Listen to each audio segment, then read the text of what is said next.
Alton est un groupe finlandais. On est spécialiste du bien-être intérieur et l'usine de Crépy-en-Valois est spécialisée sur la partie diffusion d'air.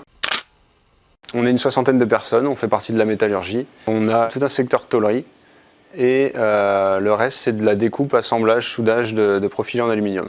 C'est une activité assez bruyante. Pour notre démarche aux AS 18001, on avait besoin de faire une évaluation des risques et ce qui est ressorti prioritaire c'était le bruit. Donc on avait d'une part la poinçonneuse qui était vraiment nuisible pour l'ensemble de l'atelier et on avait aussi les presses qui n'avaient pas d'échappement d'air correct, les soufflettes aussi qui étaient une grosse source de bruit.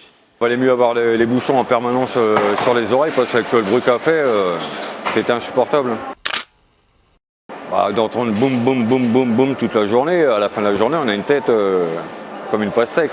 Nous avons rencontré le contrôleur de la CARSAT par le biais de notre consultant QSE qui nous a conseillé de contacter la CARSAT pour des mesures sérieuses sur le risque concerné. La CARSAT est intervenue à la demande de l'entreprise Alton.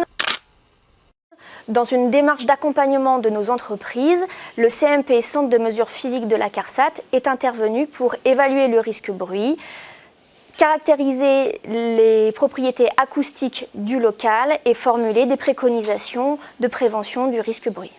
On était au-dessus des valeurs limites d'exposition à ne pas dépasser en termes de bruit. Donc on voulait mettre en place des solutions de réduction à la source. Pour la poinçonneuse, on ne pouvait pas, donc on a mis au plus proche et une protection collective. Nous avons mis en place un encoffrement partiel de la poinçonneuse avec des murs anti-bruit sur 3 faces, plus des baffles anti-bruit. Pour ce qui est des presses, nous avons mis en place des silencieux adaptés et pour les soufflettes, on a mis en place des soufflettes silencieuses. Au global, dans l'atelier, on a gagné 5 décibels. Pour la personne qui était sur la scie juste derrière la poinçonneuse, il a gagné 10 décibels. On a moins la tête qui tape, et c'est un grand plus ça.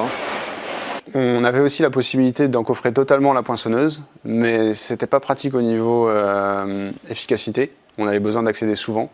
Et on pouvait aussi modifier la buse, d'amener de tôle, mais on ne pouvait pas le faire au niveau du fournisseur. Ce qui nous a décidé à mettre en place cette solution, c'est le rapport CARSAT en fait, qui était bien documenté, donc on est parti là-dessus.